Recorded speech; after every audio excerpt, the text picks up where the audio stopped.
రెడ్డికి డీటెయిల్స్ చూస్తే ఓటర్ల జాబితా పోలింగ్ కేంద్రాల ముసాయిదా జాబితా ప్రచురించడం జరిగింది. అటు జాబితాలో ఏవైనా అభ్యంతరాలు ఉండొచ్చో తెలపాలని జిల్లా కలెక్టర్ రాజేష్ అన్నారు. శుక్రవారం గ్రామ పంచాయతీ ఎన్నికలు 2025 నిర్వహణపై వివిధ రాజకీయ పార్టీల ప్రతినిధులతో హైదరాబాద్ కలెక్టరేట్ సమావేశ మందిరంలో సమావేశాన్ని నిర్వహించారు.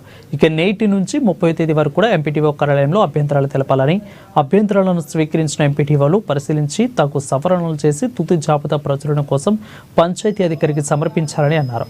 అలాగే పోలింగ్ స్టేషన్లలో కూడా జాబితా కలెక్టర్లకు ఆమోదం కొరకు సమర్పించాలని అన్నారు. సెప్టెంబర్ 2న ఓటర్లు పోలింగ్ తుది ముసాయిదా జాబితాను ఎంపీటీఓ కార్యాలయంలో ప్రచురించబడుతుందని అన్నారు. మండల స్థాయిలో రేపు 30/8/2025న వివిధ రాజకీయ పార్టీల ప్రతినిధులతో సమావేశాలు నిర్వహించనున్నట్లు కలెక్టర్ తెలిపారు.